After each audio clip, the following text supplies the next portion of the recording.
but if they don't disarm, as they agreed to do, they agreed to it, and then they'll be held to pay for them. And we don't want that. We're not looking for that. But they have to disarm within a fairly short period of time. Is Israel withdrawing its forces? Well, that's a separate subject. We'll talk about that. Mr. President? Yes. Mr. President, did you have a message for the Prime Minister about the West Bank? And are you at all concerned that settler violence, Israeli settler violence, could be undermining the peace plan? Well, we have had a discussion, big discussion, for a long time on the West Bank.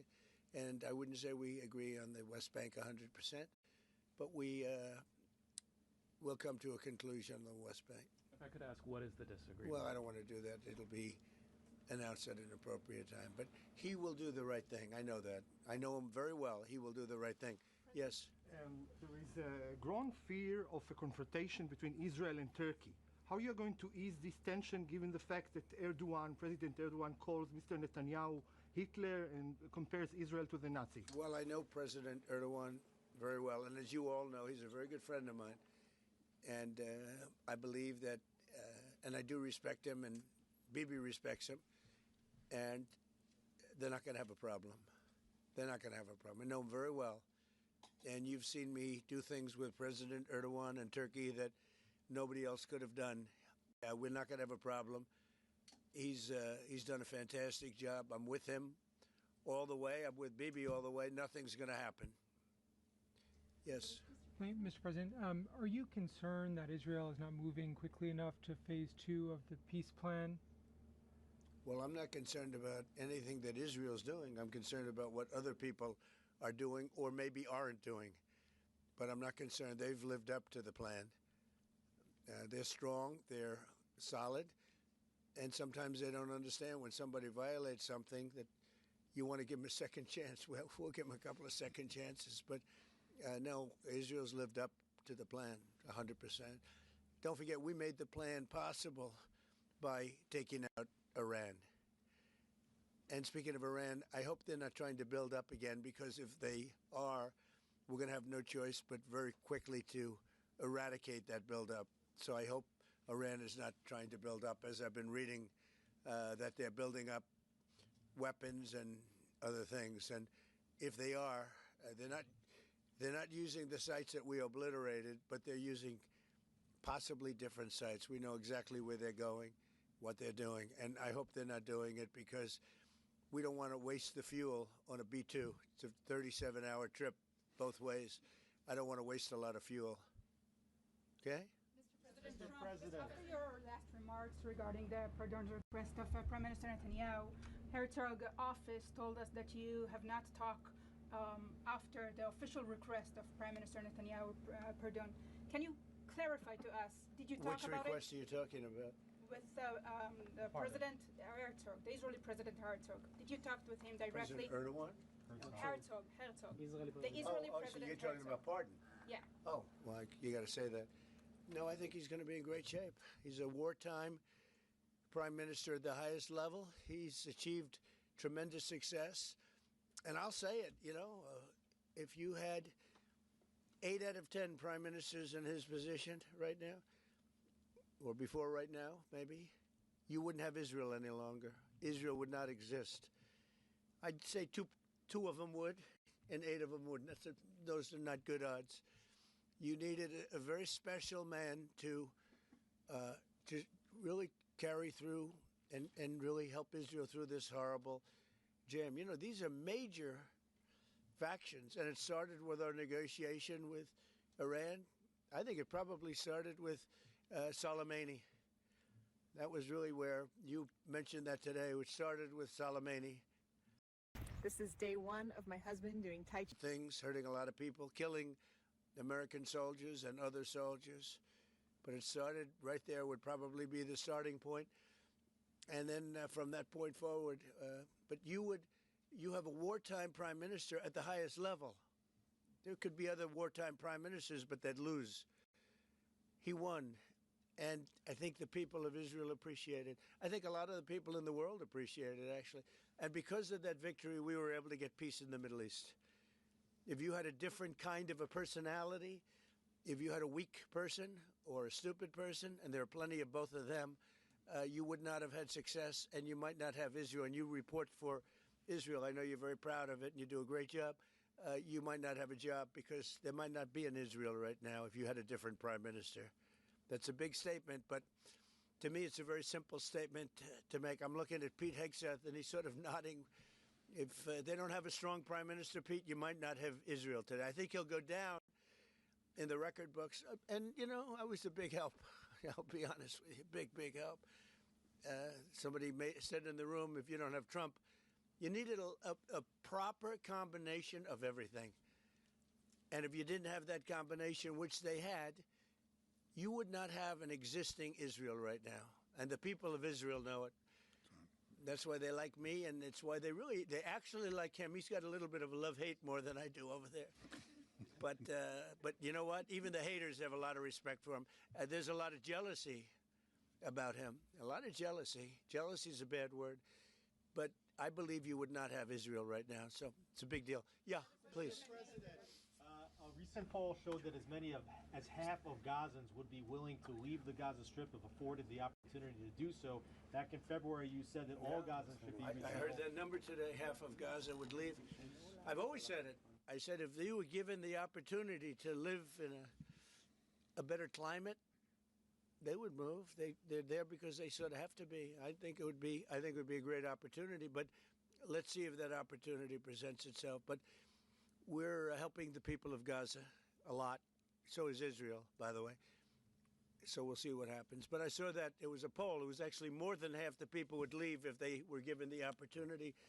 And I've been saying that for a long time. To me, it was common sense. So it's interesting.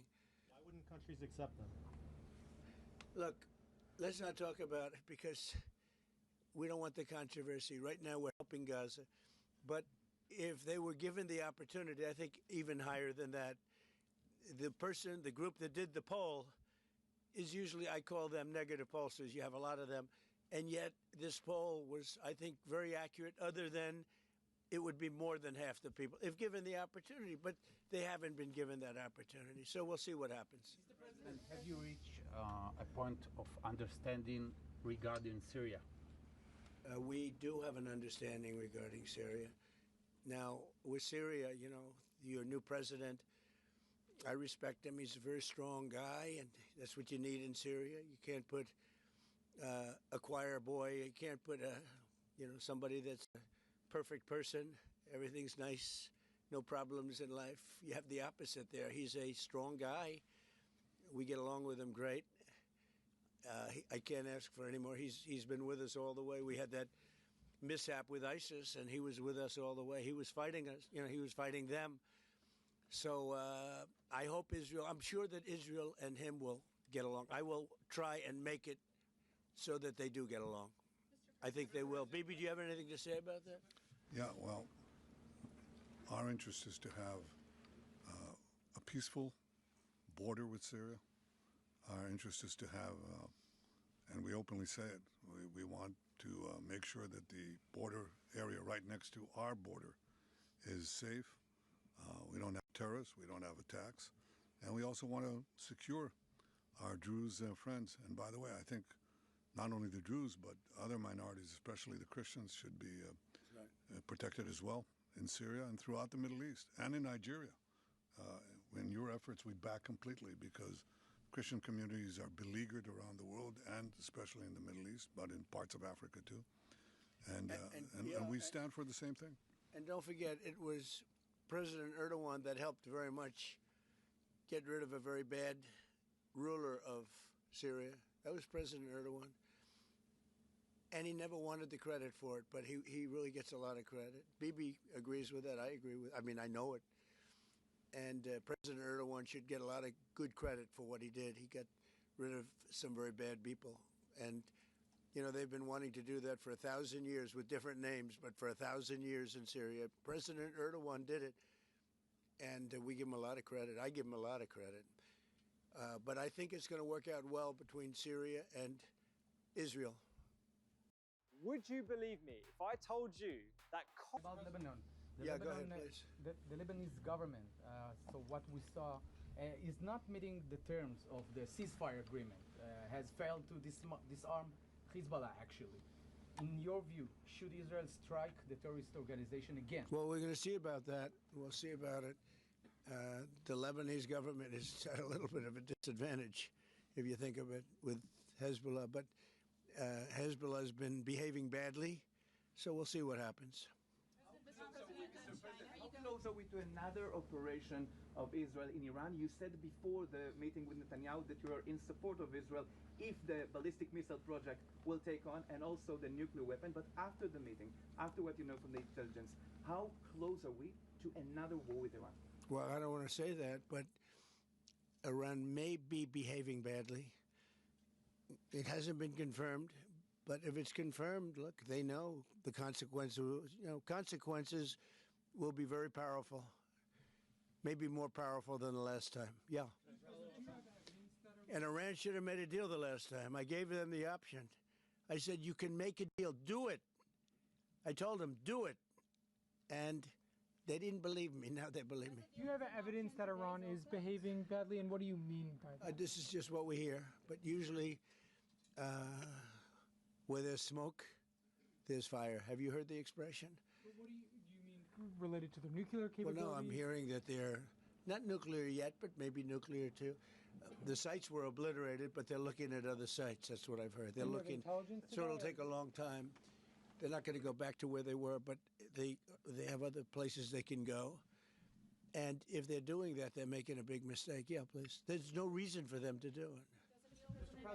Mr. President, is the United States currently open to engaging in bilateral discussions with Tehran? We're hearing reports from numerous countries that there may be some discussions. Is that something you would support, or something that is I would. You would support that? I would, yes. Right now. Thank you, sir. I have been, by the way, before the war, I would support that. I said to him, Bibi, I said, let's negotiate. And they didn't believe what was going to happen would happen. Yes, ma'am. China's been doing naval exercises basically to test encircling Taiwan. Can you explain to us what your knowledge is of that? What do you think about that? Have you had any discussions with China? Well, I have a great relationship with President Xi, and he hasn't told me anything about it. I certainly have seen it, but he hasn't told me anything about it, and I don't believe he's going to be doing it. No, nothing worries me. But nothing. You said where there's smoke, there's fire, right? So if you're encircled, if you're doing naval exercises and air exercises. Well, we've been doing naval exercises for 20 years in that area. Now people take it a little bit differently, but in fact larger than they're doing right now. So we'll see. But they've been doing that for 20, 25 years. Yeah. Mr. President, if you don't see Hamas disarm in that short amount of time that you're giving them, can you tell us what the next steps would be? It'll be horrible for them. Horrible. It's going to be really, really bad for them. And I don't want that to happen. But they made an agreement that they were going to disarm. And you couldn't blame Israel. By the way, we have other countries that will come in and do it. They said, let us do it for you if they don't. Countries that were with them wanted the deal to be made, agreed that they would disarm. And now if they say they're going to disarm, that's fine. If they say they're not going to disarm, those same countries will go and wipe them out. They don't even need Israel. You know, we have many countries, 59 countries that are in agreement. This is a real peace in the Middle East. And Hamas is a small part of it, but it's still a part of it. But we have 59 countries that signed on, big countries, countries that are outside of the Middle East, as you know the Middle East. They want to go in and wipe out Hamas. They don't want Israel. They don't need Israel. They want to do it because it's the right thing to do, because they were for the deal based on the fact that Hamas pledged, they swore that they were going to disarm. Now, if they're not going to disarm, those same countries will wipe out Hamas. Yeah. President Trump, do you think that the PA should be involved in the day after in Gaza Strip, even in the near future? And the same question to Prime Minister Netanyahu. Do you see a real opportunity that the PA will be in Gaza? Go ahead, Bibi. I think President Trump put clearly the conditions of reform that he wants to see in the PA for them to be involved. And I think he put it very clearly what he wants to see, the kind of real reforms, not just perfunctory reforms, but real reforms. Stop pay to slay, change the curriculum in your textbooks, open up, a different society and a different future. If they do it, well, let them. I think it was clear. He put Pretty clear. He put guidelines that were, by the way, in the Trump plan of 2020, and they were put then in the 20 points, and it's up to them. Remember this, if we didn't do what we did to Iran, just to make the subject just slightly different, you wouldn't have peace in the Middle East. You wouldn't have a deal signed in the Middle East. You wouldn't have a deal. Because other Arab nations, which are great people, I know them very well, they're great people, they wouldn't be able to have agreed to peace in the Middle East because you would have had a dark cloud hanging over everything. It wouldn't have been possible. So Iran has been greatly reduced in power, prestige.